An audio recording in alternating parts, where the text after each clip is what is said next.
Bienvenidos y bienvenidas a el espacio de la conferencia en educación matemática que la licenciatura en matemáticas de la Universidad de Antioquia lleva, lleva permanentemente a las casas y a nuestros hogares y salones. Llevamos ya un par de años en esta propuesta de no decaer, con la posibilidad de traer maestros, maestras que nos enseñen, que nos cuenten sobre educación matemática y afines. Y muy contentos estamos porque, a pesar de las afugias a nivel mundial que tenemos, estamos en nuestra vigésima conferencia de educación matemática. 20 encuentros hemos tenido alrededor de casi 2 años.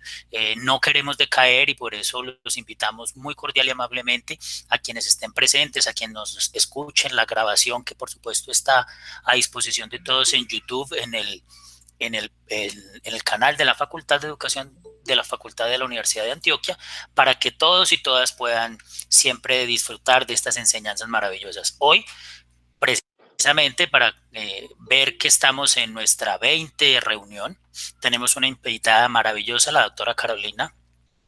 La doctora Carolina Tamayo es licenciada de nuestro programa, de nuestra educación básica con énfasis en matemáticas. Eso es un logro maravilloso.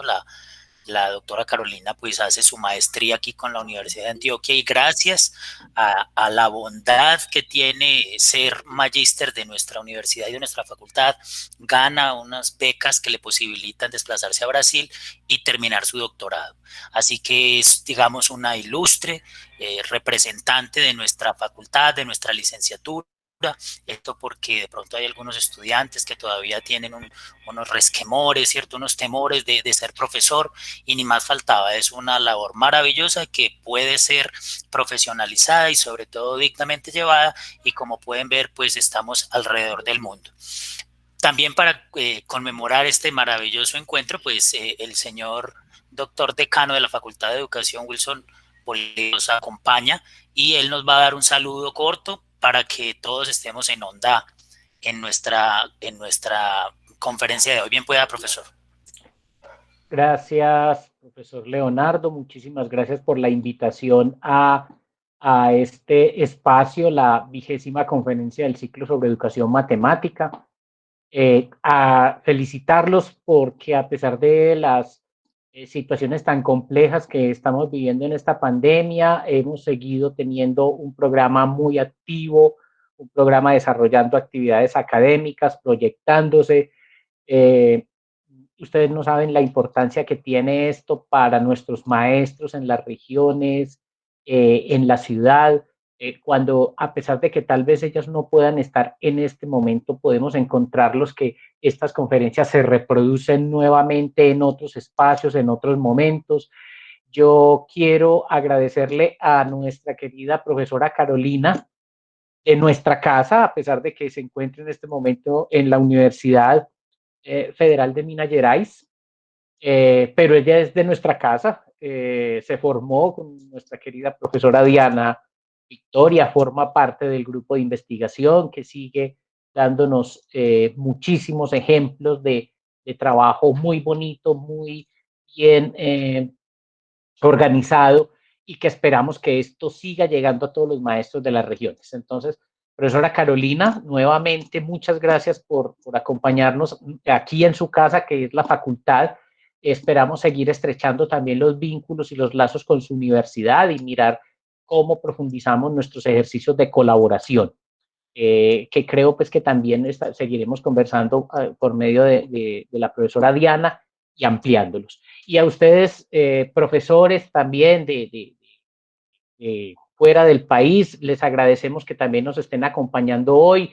La invitación es para que miremos cómo fortalecemos esas redes de trabajo colaborativo que tenemos entre nuestros países y nuestras instituciones, y a nuestros queridos estudiantes del programa de licenciatura en matemáticas. Esto muestra una vez más el interés, las ganas de seguir fortaleciendo su formación. No es solamente el curso, estas conferencias a veces tienen un potencial enorme para proyectar lo que se sabe. Mil gracias por acompañarnos, y bueno, vamos a estar muy felices de escucharte, profesora Carolina, muy amable. Diana, muchísimas gracias por lo que estás haciendo con tu grupo y con todas las cosas buenas que están haciendo todos nuestros estudiantes en el programa. Muchas gracias, doctor. Muchas gracias, profesor Wilson, por su intervención. Entonces, algunas palabras también cortas de la doctora Carolina, pues ni más faltaba, como una amiga y compañera en el grupo de investigación MES que coordina la profesora Diana Victoria Jaramillo, y ella participa permanentemente con la Facultad de Educación y con nuestra licenciatura, llegando a muchas partes del mundo, en este momento en Brasil. Ahorita la profe nos dice qué hora es por allá. Bueno, algunas condiciones, si son tan amables, para los que están llegando a la conferencia.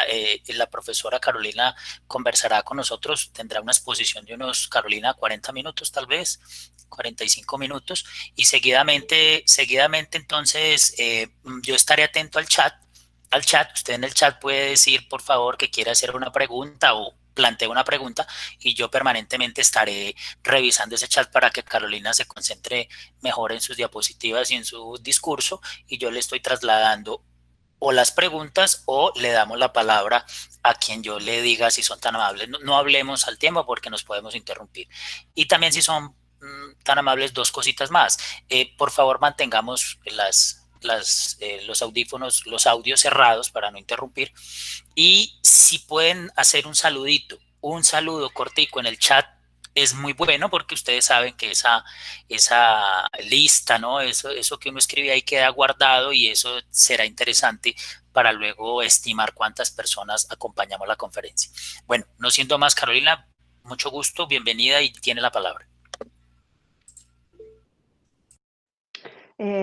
Profesor Leonardo, profesor Wilson, yo en primer lugar les quiero agradecer por esta invitación. Pues para mí es un honor presentar toda esta trayectoria académica y especialmente las últimas cosas que vengo trabajando en investigación en el alma mater, ¿cierto? Yo creo que a donde uno va siempre lleva su alma mater consigo.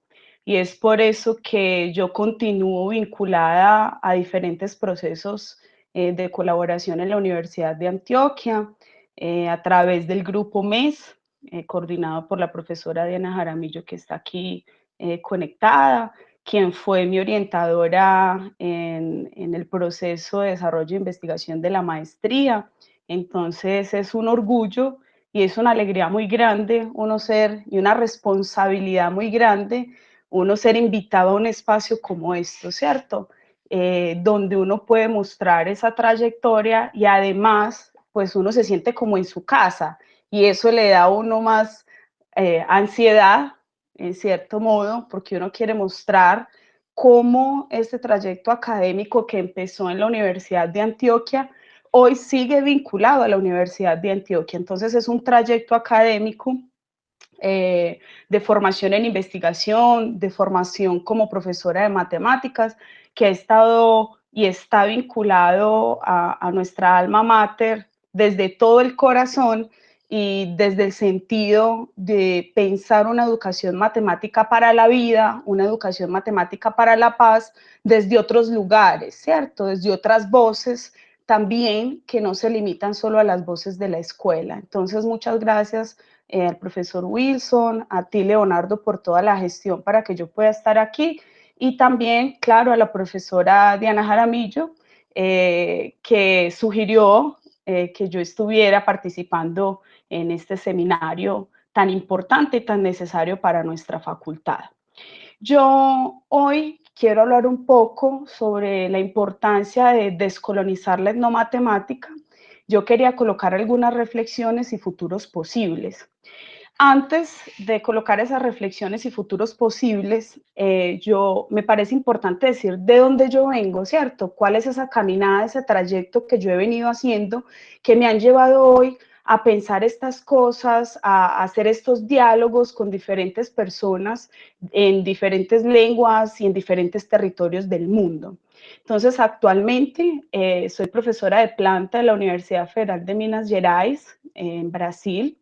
Hice mi doctorado aquí en Brasil, en la Universidad Estadual de Campinas, en el área de educación matemática, especialmente trabajando con filosofía de la educación matemática, lo cual se ve reflejado en muchos de los elementos que yo voy a presentarles hoy. soy integrante del grupo Matemáticas, Educación y Sociedad de la Universidad de Antioquia, donde comencé mi trayectoria en investigación en el 2009, acompañada por la profesora Yolanda Beltrán, y que hoy es jubilada, profesora jubilada. Fue coordinadora de la licenciatura en Educación Básica con énfasis en Matemática, de la cual yo me gradué. Y participo también del grupo de investigación en la universidad, en la UFMY, Universidad Federal de Minas Gerais, el grupo Insurgir, en el que tenemos un grupo de estudio en el cual estudiamos y problematizamos los efectos de la colonialidad en la vida moderna y posmoderna a través de una discusión y problematización sobre el patriarcado, el racismo y las diferentes formas en las que se presenta la colonialidad hoy en el mundo contemporáneo, especialmente en Latinoamérica, que es el foco de nuestras investigaciones. Y a través de esos grupos y de otros grupos en los que participo, de otros diálogos con otros colegas en otras universidades alrededor del mundo, he venido repensando y reconstituyéndome en mi proceso de formación como profesora y como investigadora, en esa mirada sobre qué entiendo por matemática, cómo producir investigaciones que no sean colonialistas ni neocoloniales, y cómo es posible entonces y es necesario descolonizar la etnomatemática que conocemos hoy, esa etnomatemática que estamos practicando en los campos de investigación y también en los procesos de formación, tanto en la escuela como en los procesos de formación de los profesores de matemática.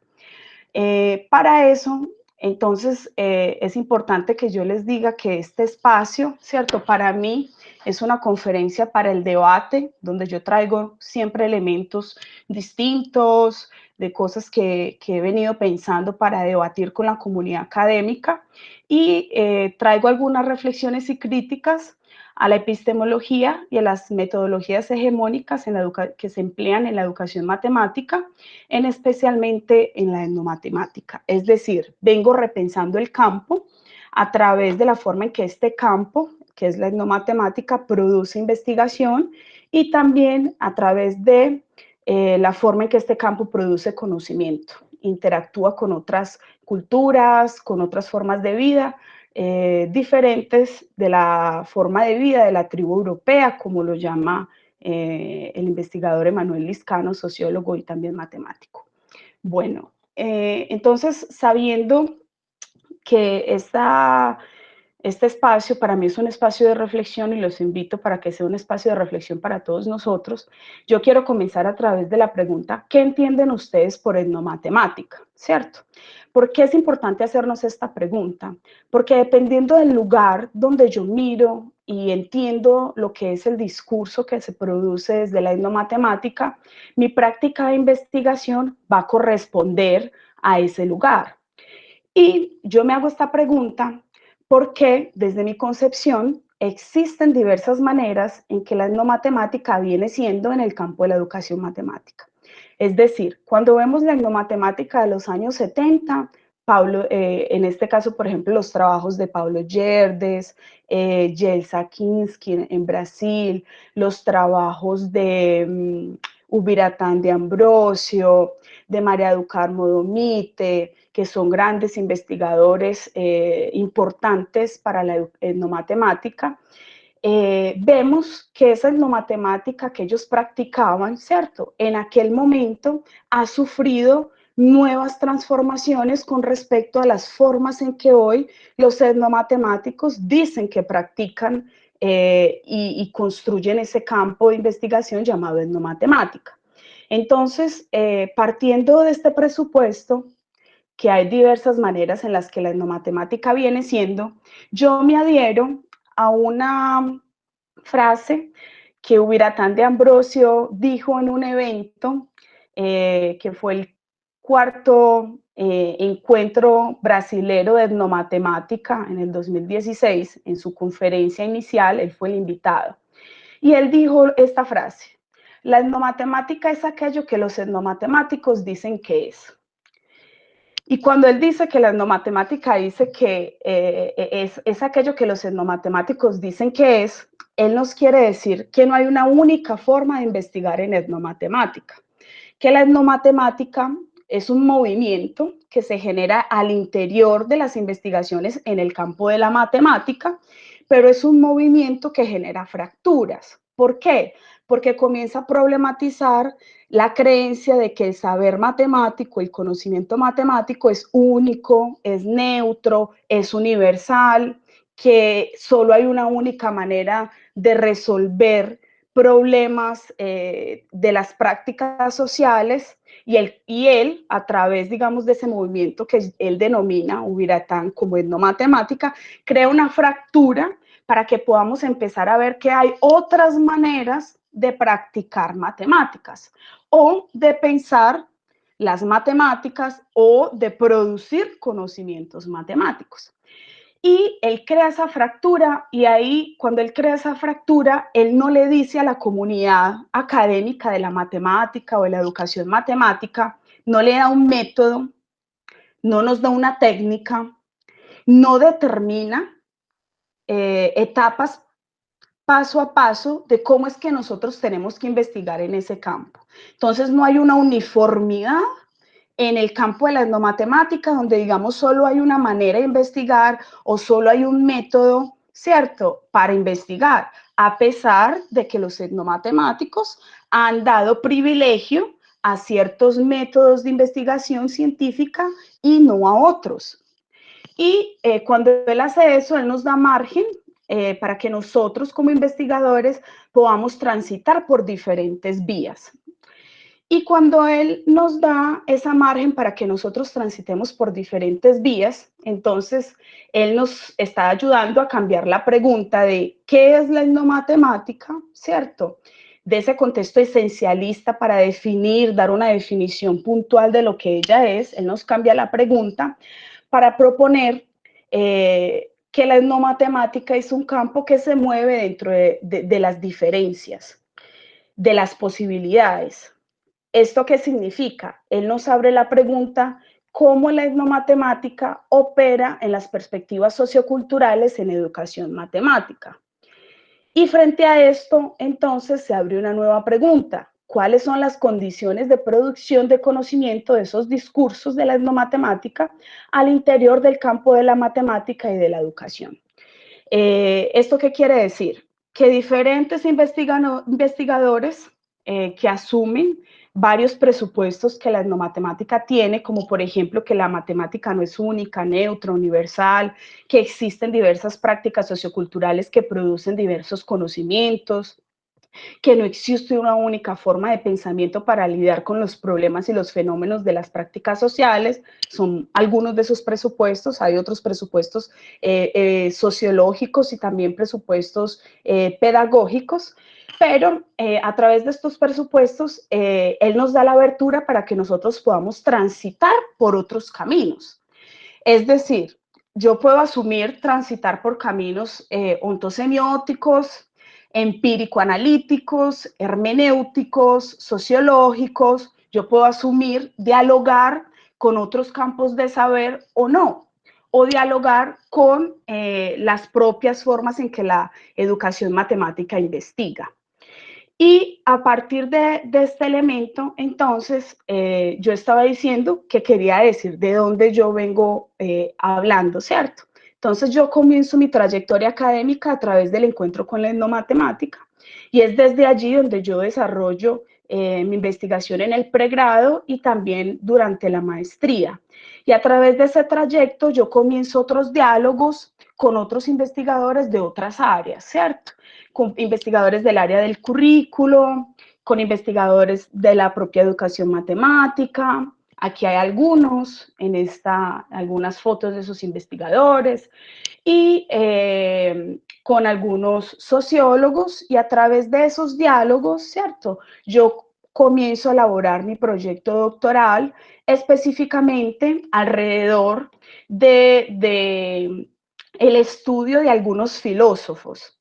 Este filósofo que estoy señalando acá, Ludwig Wittgenstein, un filósofo austriaco, Michel Foucault, Jacques Derrida y Gilles Deleuze, francés. Estos tres, Foucault, Derrida y Deleuze, son franceses, y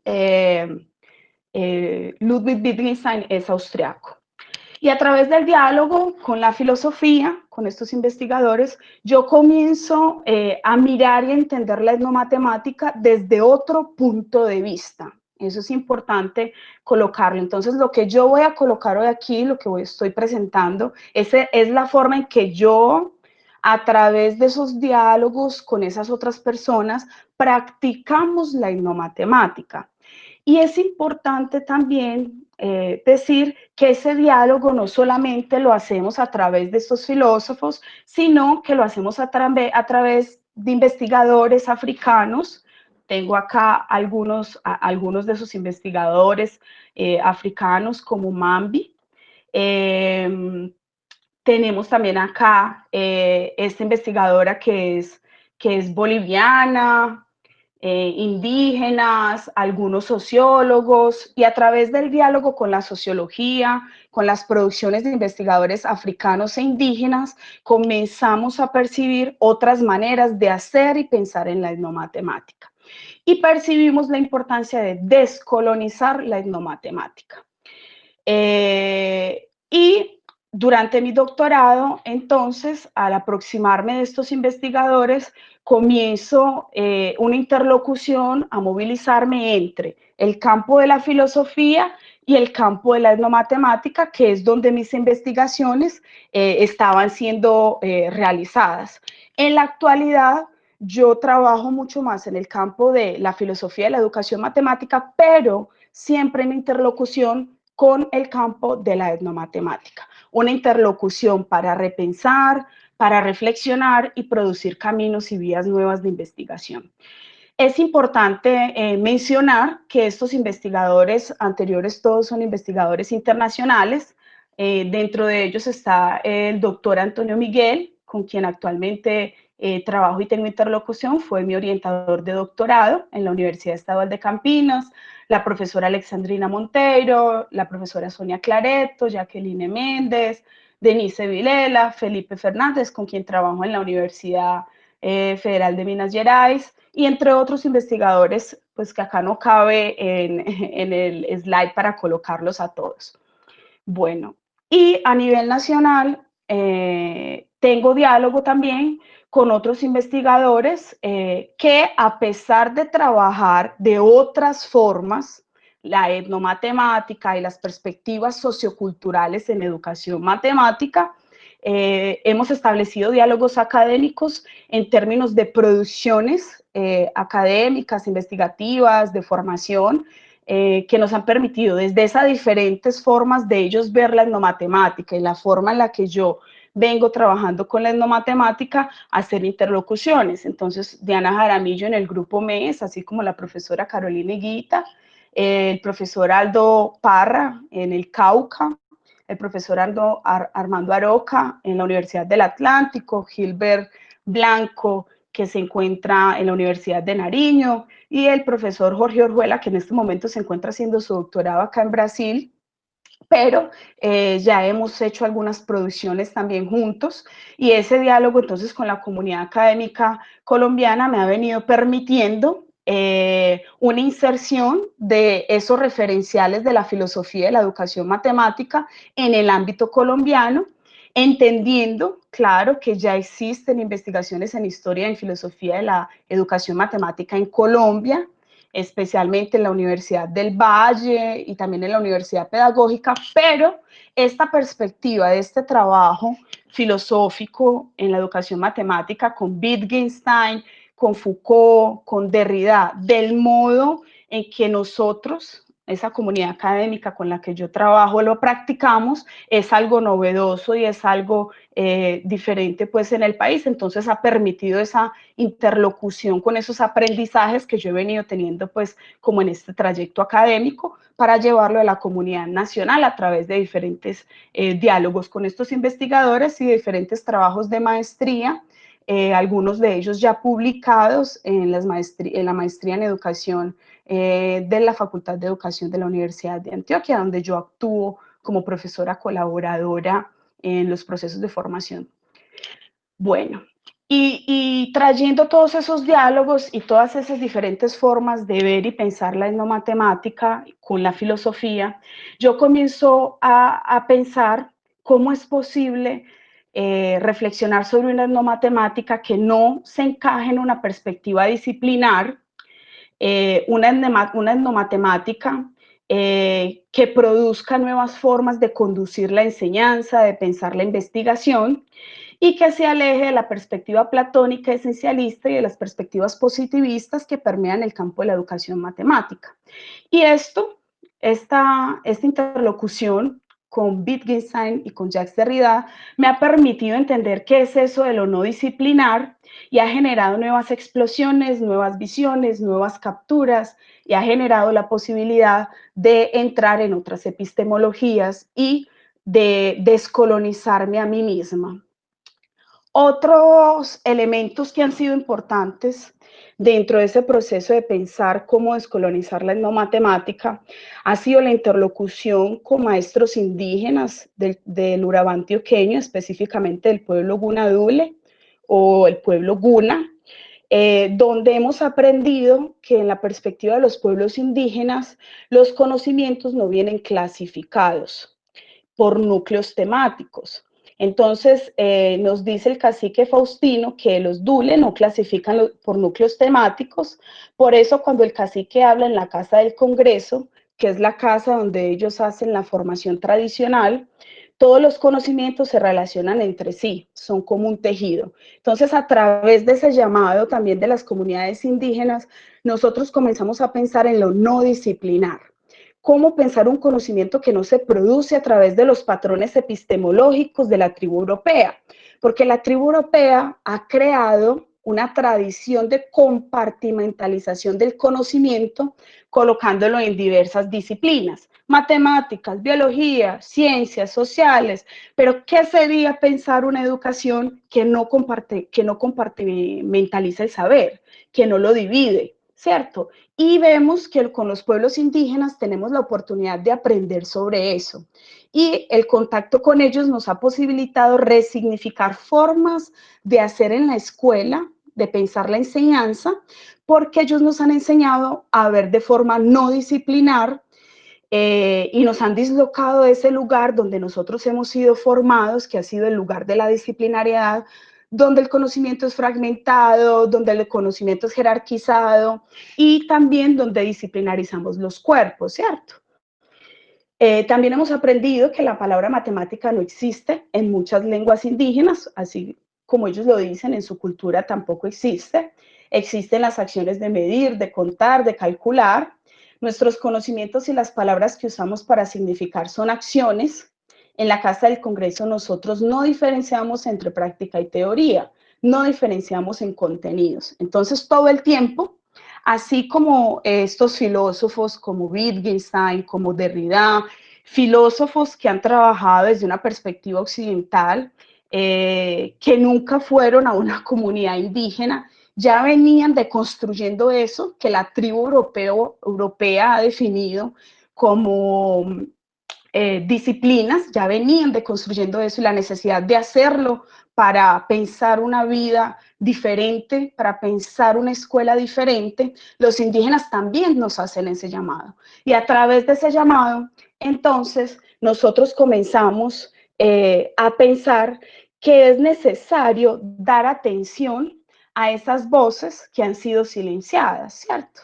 Unas voces que han sido silenciadas por los diversos efectos que la colonialidad tiene hoy en Latinoamérica y ha posibilitado entonces que el conocimiento se mantenga de forma fragmentada y que culturas se coloquen en un estatus mayor a otras culturas. Cuando ustedes ven esta imagen, cuando observamos todos esta imagen, ¿qué vemos, cierto? Entonces, uno puede decir, vemos un mapa viejo del mundo. Esta imagen es de una artista plástica brasilera, de Adriana Varellão. Ella intencionalmente abrió una hendidura que lo desgarra en negro y en rojo sangre, en el sentido de un meridiano que pasa por los continentes africanos y europeo, que divide el globo en dos partes. La herida negra también afecta una región oceánica donde ya no se pueden distinguir las aguas del océano Atlántico, Pacífico e Índico. Las manchas rojo sangre se extienden también por todo el litoral oceánico. Y podemos ver que hay unos punticos que tal vez significan todas las rutas marítimas exploradas por los europeos en su empresa colonizadora de las grandes navegaciones ocurridas en el siglo XIV. Es claro que esto es una interpretación o esto es un efecto de lo que esa imagen provoca en mí, pero cuando yo veo esta imagen, yo veo el llamado para pensar un Atlántico rojo que conecta puntos entre África y América, un Atlántico como uno de los elementos desencadenadores de posibles efectos y percepciones de la colonización europea y la esclavitud de hombres y mujeres negros, y cómo somos, entonces, nosotros deberíamos dejarnos conducir y navegar ese Atlántico rojo, surfear en sus olas largas, externas, internas, buscando nuevos flujos para pensar la educación, en especial la educación matemática, como vías que permitan no solo racializar la educación matemática, sino pensar prácticas educativas y resignificar esa educación que nosotros tenemos hoy en las escuelas.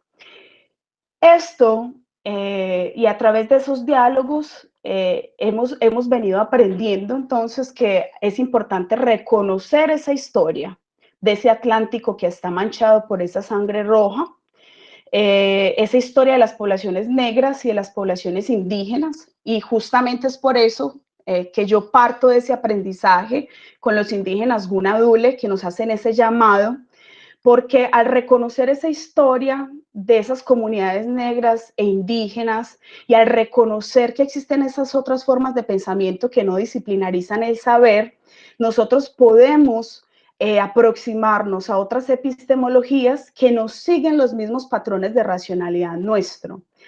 Y esto es importante, esta aproximación es importante para entender cómo el proyecto de la modernidad-colonialidad se instauró en América y cómo ese proyecto creó mundialmente no solamente procesos violentos y violentamente físicos de colonialidad, sino también procesos de legitimación y deslegitimación de conocimientos y de saberes que hoy son promovidos o no por las instituciones educativas, escolares, universitarias, y que refuerzan prácticas hegemónicas europeas, ¿cierto?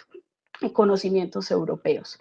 En este sentido, entonces, es necesario pensar una etnomatemática que no solamente cuestione esa creencia o ese postulado de que existe una única episteme válida, que es capaz de generar conocimientos verdaderos sobre la naturaleza, la economía, la moral, la felicidad de las personas, el amor, sino que existen otras formas de conocer el mundo que han sido relegadas al ámbito de la doxa o al ámbito de la empiría, pero esto no es suficiente. Reconocer que existen esos otros conocimientos y que es lo que la etnomatemática ha denunciado desde sus inicios, desde mi perspectiva, no es suficiente, ¿cierto?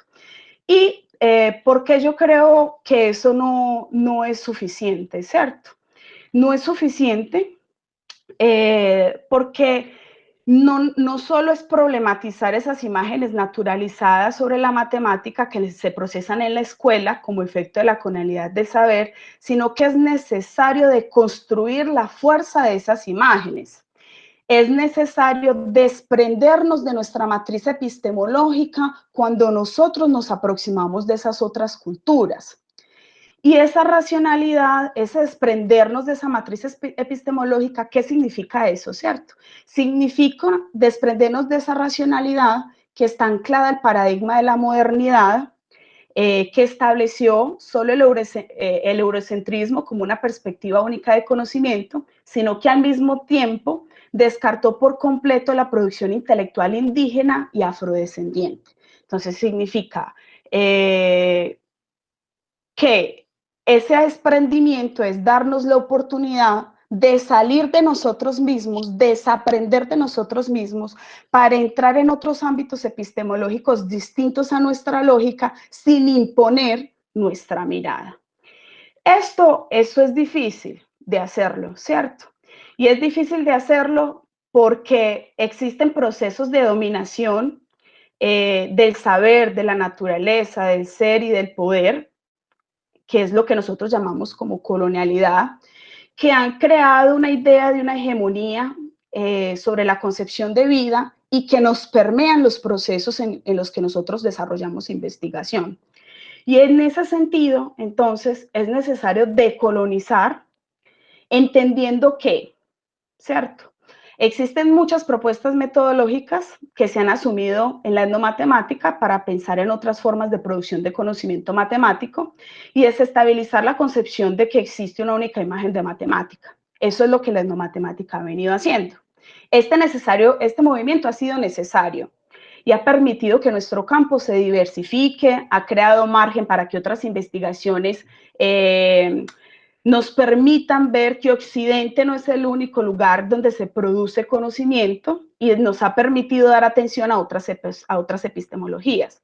Sin embargo, me atrevo a decir que muchas de estas investigaciones siguen siendo colonizadoras y siguen siendo reduccionistas de esas epistemologías, a pesar de que hacen una crítica al positivismo, a la colonialidad, pero no dan ese salto epistemológico que les permita desprenderse de la configuración conceptual occidental. Entonces, decolonizar y descolonizar la etnomatemática va más allá de ese cuestionamiento a esas imágenes, a ese totalitarismo epistemológico. Y esto, ¿por qué lo digo? ¿Cierto? Porque esas investigaciones, a pesar de que hacen ese movimiento y se configuran en discursos antimodernidad, no delinean acciones decoloniales concretas. De ahí que sea necesario promover diálogos con las comunidades que no sean funcionales al proyecto de la modernidad, es decir, que no continúen alimentando ese proyecto. Y esto porque yo veo que muchas de esas investigaciones han caído en injusticias. Y ahí me inspiro mucho en Wittgenstein cuando él dice que no hay nada más salvaje que un antropólogo que ve a los indígenas queriendo verse a sí mismo, usando sus patrones de epistemología. Él dice esto en un libro que se llama Observaciones sobre el ramo dorado de Fraser, que es una crítica que él le hace a un antropólogo del siglo XIX. Y él dice que nosotros caemos en esas injusticias y yo veo que de muchas maneras la etnomatemática ha caído en esas injusticias porque en algunos momentos ha relegado esas prácticas al dominio exclusivo del arte o a patrones de lectura de la matemática que limitan nuestra capacidad de comprender esos conocimientos que se movilizan en esas prácticas con base en la cosmogonía en la cual se originan. Es decir, eso nos limita a ver su funcionabilidad social, cultural, educativa y política. Entonces, descolonizar la etnomatemática también significaría descolonizar las investigaciones en etnomatemática. Esto requiere acciones y huellas concretas de desprendimiento de cualquier deseo de explicar las prácticas culturales de otros pueblos, de otras epistemologías, para refutar hipótesis formuladas o teorías formuladas en el ámbito de la epistemología occidental, que impliquen el uso de discursos producidos desde ese lugar que nosotros conocemos como la matemática, teniendo esa matemática como patrón de corrección de sus conocimientos, que dentro de esas formas de vida no se organizan con base en la misma racionalidad epistemológica de la matemática. Bueno, y esto significa, entonces, esto no significa que nosotros, nuestra epistemología, en este caso me voy a centrar en el ámbito de la matemática, que el discurso que se produce desde la matemática no pueda dialogar o encontrar similitudes con esos otros discursos de esos otros campos epistemológicos. No estoy diciendo eso. Eso se puede entretejer, ¿cierto? Solo que es necesario no solo dejarse afectar por esas semejanzas, sino que es necesario comenzar a dejarnos afectar por las diferencias. Es decir, muchas de nuestras investigaciones en etnomatemática y en educación matemática, cuando trabajan con otras epistemologías, se dejan afectar teniendo como referencia a la aritmética, a la geometría, al álgebra, ¿cierto? Pero hay que poder, nosotros necesitamos aprender a desprendernos y salir de esa posición de receptores para realizar un ejercicio del pensamiento. Y ese ejercicio del pensamiento es en el sentido de filosofar, como lo diría Michel Foucault, como una práctica que provoca nuevos afectos, nuevas emociones y nuevos sentimientos. Dejarnos afectar no solo por nuestra mirada de álgebra, de geometría, de aritmética, sino dejarnos afectar de otras formas, con nuevos afectos, nuevas emociones, nuevos sentimientos que nos hagan salir de nuestro campo disciplinar para entender cómo campos epistemológicos no disciplinares se comportan. Esto significa desarrollar un trabajo crítico de nuestro propio pensamiento, una descolonización del pensamiento permanente que nos permita asumir un estatus integral del pensamiento de los demás como pensamiento, entender que aquello es un pensamiento independiente de nuestra epistemología y dejar de ser colonialista de sí mismo, subordinado a nuestras ideas, ¿cierto? Sobre la matemática, sobre nuestra concepción de sujeto, sobre nuestra autoridad, nuestra concepción de verdad. La descolonización de la etnomatemática entonces implica un doble movimiento. El reconocimiento de la descolonización histórica y sociopolítica del mundo y los efectos que tiene conocer otras epistemologías para dejarse afectar por ellas y descolonizarse a sí mismo, descolonizar su pensamiento. Bueno, algunas de las investigaciones que yo les quería compartir que han hecho este ejercicio, han asumido estos referenciales teóricos, desde los cuales yo ya les he presentado, y ellas cuestionan los principios homogeneizadores de las conductas y las creencias que permean la investigación en etnomatemática, de colonizar la investigación. Entonces, para eso se han asumido otras perspectivas que no asumen los métodos tradicionales de investigación en educación, y estas son la terapia deconstruccionista, las cartografías, las genealogías, las arqueologías, y a través de estas otras perspectivas que no son predeterminadas de forma a priori al estudio de investigación que se realiza, hemos aprendido la importancia de describir las prácticas socioculturales tal y como ellas son realizadas. ¿Por qué? Porque entendemos las prácticas socioculturales como juegos del lenguaje. Esa palabra juegos del lenguaje no es nada más que la comprensión de que el conocimiento se produce desde las prácticas sociales y esa producción de conocimiento obedece a unas reglas, a unas lógicas propias de cada práctica social. Por tanto, diversas formas de vida producen diversos conocimientos.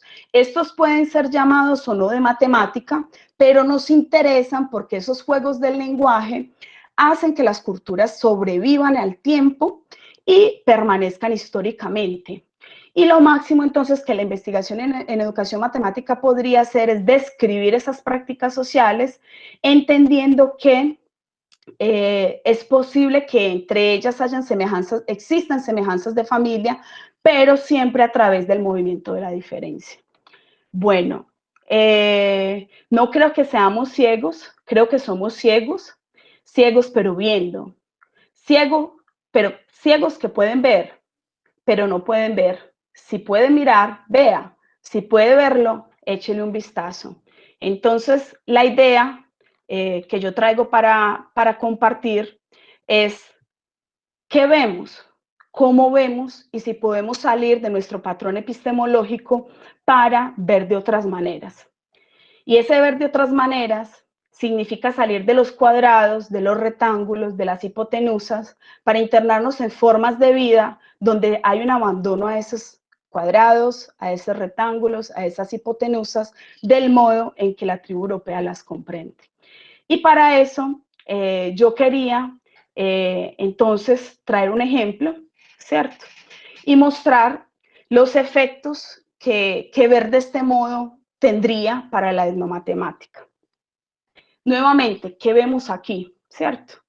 Podríamos decir que aquí en estas imágenes, que son las fotografías de Rita Ballard, de unas casas en África, podríamos decir que vemos figuras geométricas, y es claro que esto es lo primero que nosotros vamos a ver, ¿cierto? Esto es lo primero que se nos va a venir a la cabeza.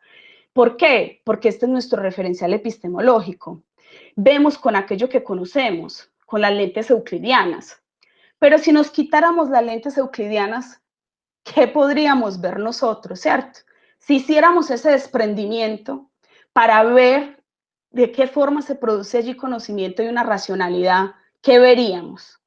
Veríamos las casas del pueblo coiseal del oeste del África, de Burkina Faso, en la villa de Teibelin en África, una aldea que tiene aproximadamente 1 hectárea, viven allí desde el siglo XV, es uno de los grupos étnicos más antiguos de esta región.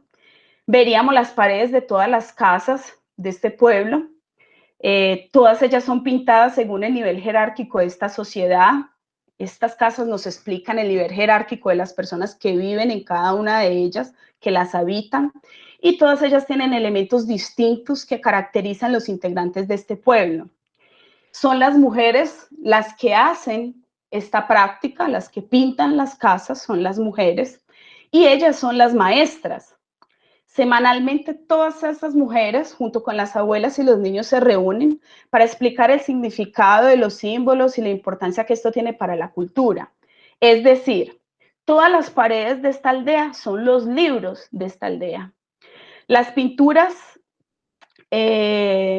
sirven para enseñarle a los niños la importancia de esta profesión, como la red de pescar. Entonces, por acá había un pescado, lo tapé, donde se le enseña a los niños la importancia de la profesión, ya que la red de pesca significa esta actividad que los salva del hambre. Los pies de gallina, están por acá también, los pies de gallina recuerdan que el pollo es una de las ofertas más importantes a los ancestros. La tortuga, está aquí, es el tótem de la familia real. Y las abuelas recuerdan a sus nietos que está prohibido a cualquier miembro de la familia comer su carne, porque representa esta familia real y se pintan las casas de la familia real. Los murciélagos también son sagrados, así como el lagarto. Por ejemplo, el lagarto es un símbolo de la buena arquitectura. Y los símbolos son muchos y están pintados en todas las paredes de este pueblo.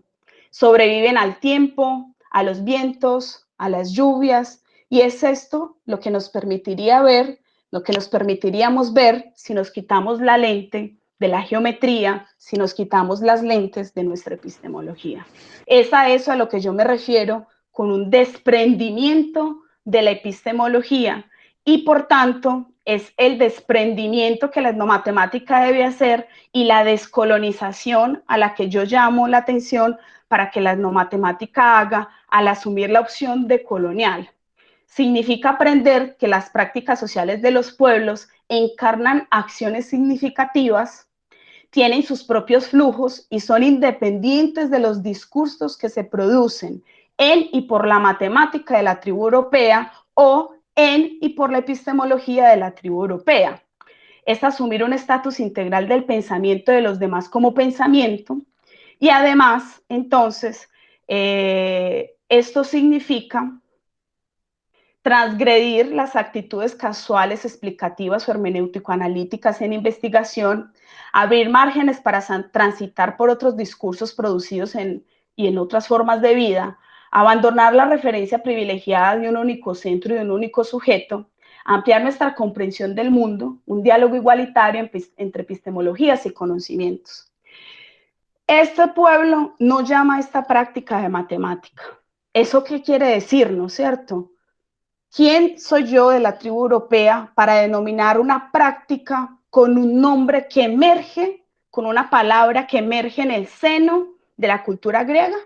Entonces es un cuestionamiento a ese deseo que nosotros tenemos desde la investigación a denominar las prácticas socioculturales usando nuestro lenguaje, nuestras palabras. Nuevamente otro elemento de provocación. Entonces hay varios desafíos y posibilidades. El primero es ir más allá de ese debate clásico académico entre matemática versus matemáticas, desconstruir esa dicotomía, y eso es posible a través de la aproximación a otras culturas y el desprendimiento de nuestra matriz epistemológica. Ese debate es necesario, pues es importante abandonar ese deseo de denominar prácticas socioculturales de otros pueblos con la palabra matemática, de construir esa polarización, esa dicotomía es necesario para romper la subordinación de las prácticas socioculturales con la matemática y sus modelos de producción y valorización de conocimiento.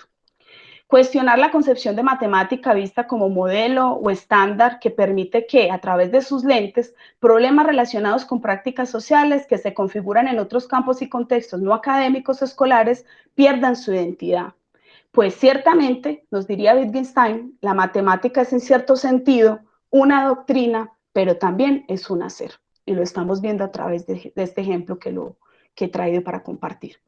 Considerar legítimas todas las formas de practicar el conocimiento en todos los contextos de cultura, de la actividad humana, que no son necesariamente adjetivados con la palabra matemática.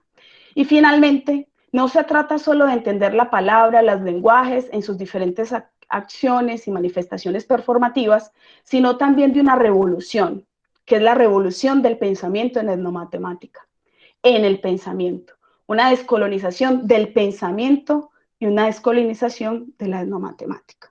Entonces me gustaría cerrar con esto mi conferencia, agradecer la presencia de todos los que están aquí y nuevamente reiterar que descolonizar la investigación en etnomatemática es también descolonizar el proyecto intelectual civilizador de carácter disciplinar e inspiración metafísica suscitado por la modernidad. Entonces, para mí esa es la tarea más urgente de la etnomatemática cuando vemos hacia los movimientos sociales, cuando vemos hacia las culturas africanas, afro-latinoamericanas e indígenas de nuestro territorio. Muchísimas gracias, seguimos nuestra conversación y dejo proyectado este poema de Hugo Jamioy, que nos dice así: guardaré mis secretos. Hay rincones a los que la luz del sol no llega. Allí guardaré mis secretos hasta cuando tus ojos miren con el alma. Entonces, ¿en qué momento nos descolonizaremos y podremos empezar a mirar con el alma? Muchas gracias. Muchas gracias, profesora Carolina, muy gentil. Siempre cuando estamos en las conferencias presenciales aplaudimos, siempre aplaudimos, así que pues todos deben estar aplaudiendo allá en sus casas. La profesora Diana nos enseñó a aplaudir a nuestros conferencistas, muy gentil, muy amable, profesora Carolina. En este momento entonces pasemos a unos momentos de inquietudes, de conversar un poco. Si alguien tiene una pregunta, si alguien tiene una inquietud, puede escribir en el chat algo como pido la palabra y así entonces le podemos dar esa palabra y no nos cruzamos pues un poco los discursos. Si les parece, pues para que vamos haciéndolo. También habíamos quedado, mientras que se animan las personas a conversar con nosotros, recuerden por favor quienes nos faltaban por visitarnos, de poner su nombre, su saludo en el chat, que eso luego nos ayuda un poco a listar un poco las personas que acuden a nuestras conferencias. Bueno, mientras que la gente se va animando, Carolina, yo quería, me parece genial lo que nos contó. Nosotros, los racionalistas de pura cepa, nos ponen este mundo muy, muy interesante. Yo tengo esta pregunta.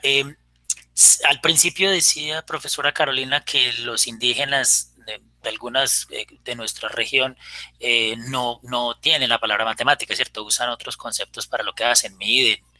Y también al final, en estas bonitas fotos de la tribu africana, también pasa lo mismo. Entonces, ¿no será más bien, Carolina, y es una inquietud muy personal, que cuando se habla de esas otras cosas, pues no es matemáticas. Es decir, ¿por qué le ponen matemáticas, etnomatemáticas, a un asunto que no es matemáticas? ¿Por qué no dejar a las matemáticas para los occidentalizados o para los griegos o para los europeos o los que nos regimos por estos asuntos y, no sé, inventar un nombre entonces para esas actividades o no decirles nada, ¿cierto? Porque parece como que se llama un momentico las matemáticas, pero para decir que no son matemáticas. Uh-huh. Yo creo que esos son procesos históricos y procesos también de relaciones de poder, ¿cierto? Porque cuando pensamos, por ejemplo, en los trabajos de Pablo Yerdes, en su momento estos trabajos de Pablo Yerdes fueron revolucionarios y él creó una historia muy grande para nosotros, digamos, de la matemática. Él era un historiador, entonces desde el ámbito de la historia, él creó un margen impresionante, ¿cierto? Desde el ámbito de la educación matemática también, y nos muestra que en África hay pueblos que producen otras formas de conocimiento. En ese momento histórico, digamos, por las relaciones teóricas, los diálogos del campo, esa contribución fue importante porque permitió el quiebre con una racionalidad donde se decía solo hay una matemática y es la matemática que nosotros conocemos disciplinar. Entonces él y Paul Wiratán y estos otros investigadores comienzan a crear un quiebre diciendo, no, vea, hay otras formas de producción de otras matemáticas. Es claro que hoy muchos pueblos se han resignificado en ese diálogo del conocimiento con la etnomatemática, en la inserción de los propios indígenas a la universidad. Cuando ellos ingresan a la universidad, los negros ingresan a la universidad, se crean nuevos diálogos, se resignifican nuevos diálogos y nosotros desde la universidad resignificamos aquello que es producir conocimiento en un diálogo de saberes entre dos culturas distintas, ¿cierto? Y ahí comenzamos a aprender, por ejemplo, que no hay palabra matemática y nosotros llamábamos eso de etnomatemática o llamábamos de matemática, pero se ha denominó así se ha denominado y se continúa haciendo, es porque hay relaciones de poder del conocimiento donde es necesario que yo indígena diga, sí, es que usted tiene matemática y yo también tengo, mírela aquí. Es una relación de poder donde si yo digo que no tengo, soy el ignorante, soy el que no tiene una epistemología y necesito continuar siendo evangelizado, siendo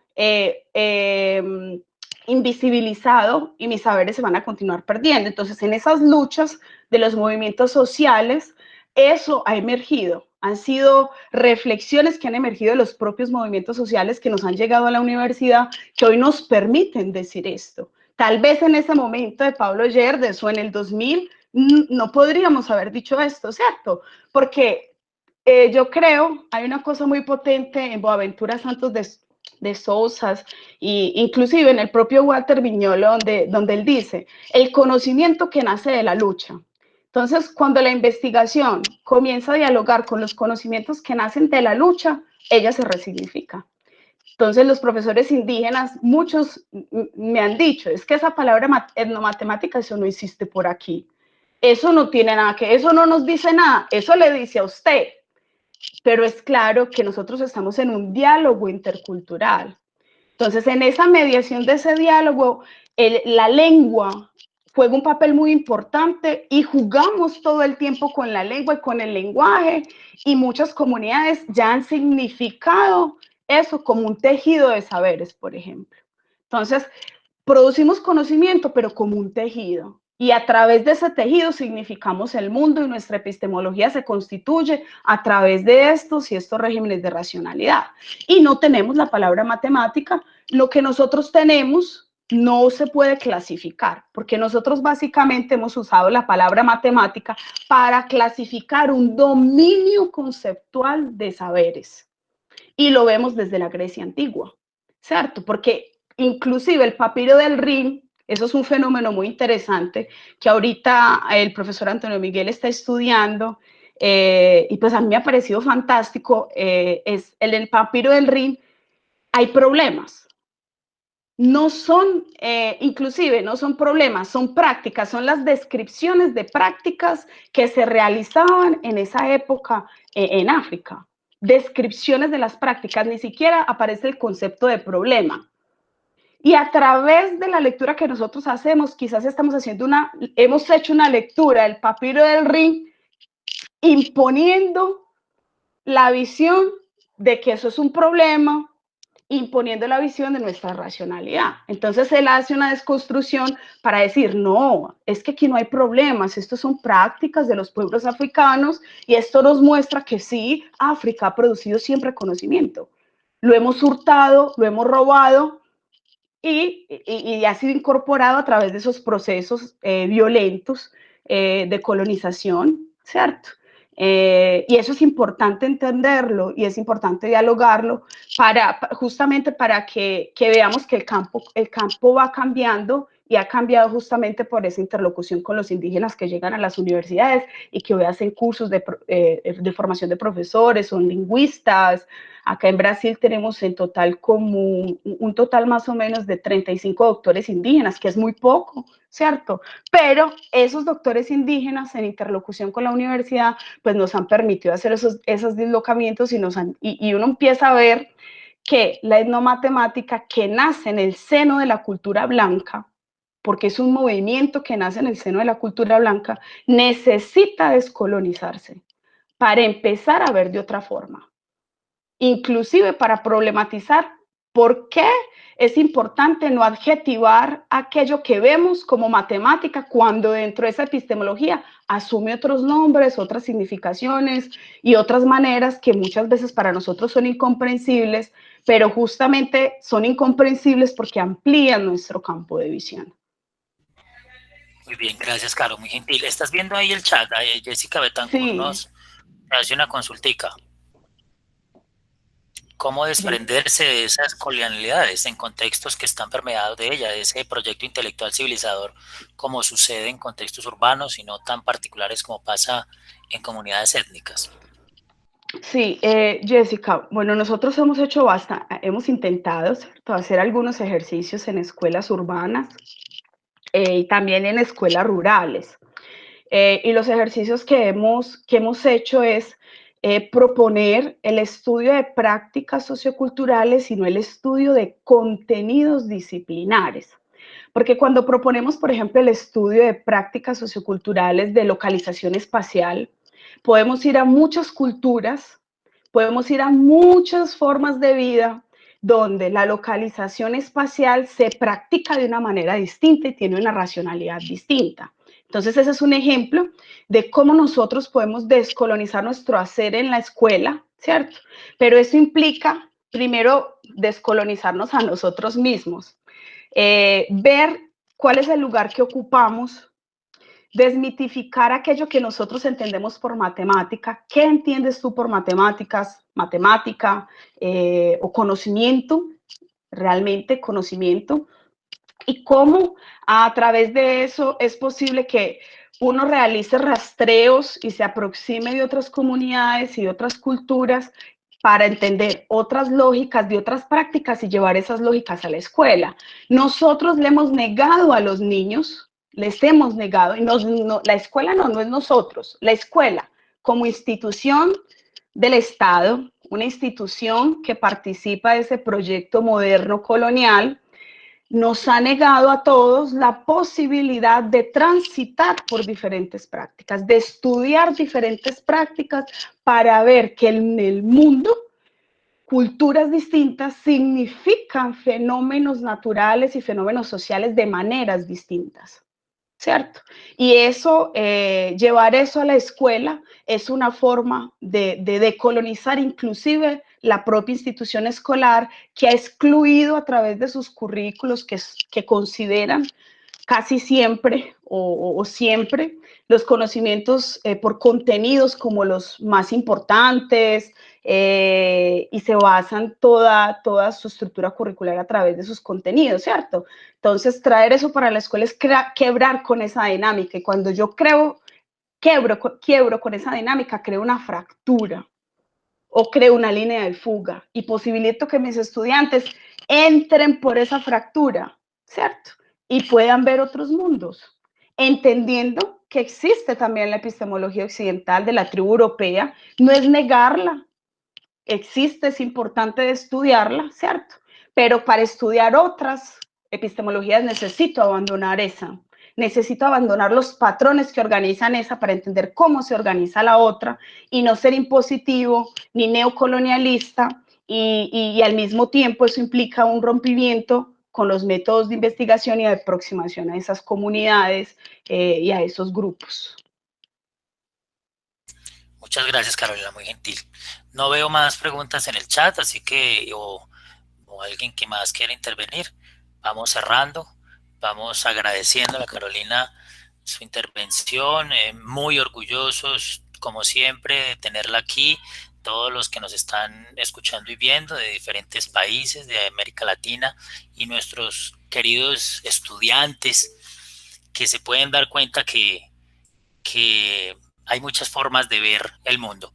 Espero que haya sido de su agrado la conferencia. Muchas gracias, Carolina. La profesora Diana puede tomar ahí las fotos de su, a ver si nos tenemos un poquitico, un momentico. Les agradecemos que prendamos las cámaras para que la profesora Diana pueda tomar las fotos del caso. Yo casi no tomo Leonardo, agradecerle a todos los colegas aquí presentes. Tenemos colegas de Venezuela, de México, de Brasil. Un espacio pues muy valioso estar aquí con ustedes y pues decirles a todos que estoy dispuesta para los diálogos, para conversar. Sabemos que a veces a uno le da pena pues exponerse en los chats, pero siempre estoy pues como abierta para esos diálogos a través de email, a través de esos mecanismos virtuales que utilizamos pues en estos momentos. Entonces, y a la universidad, a Diana, al profesor Wilson, a ti, Leonardo, por esta invitación tan importante y tan significativa para mí, para mi carrera profesional. Este momento es un momento muy importante y muy significativo. Es un retorno que de alguna forma le debo a la Universidad de Antioquia. Lamentablemente quisiera hacer más retornos y los intento hacer de muchas formas. Esperaba que fuera en algún momento presencial, pero bueno, este retorno me parece que es el comienzo de muchos otros retornos. Muchísimas gracias a ustedes por la oportunidad y bueno, estoy abierta siempre con ustedes para dialogar. Muchas gracias, muy gentil, profesora Diana, muy gentil por el contacto.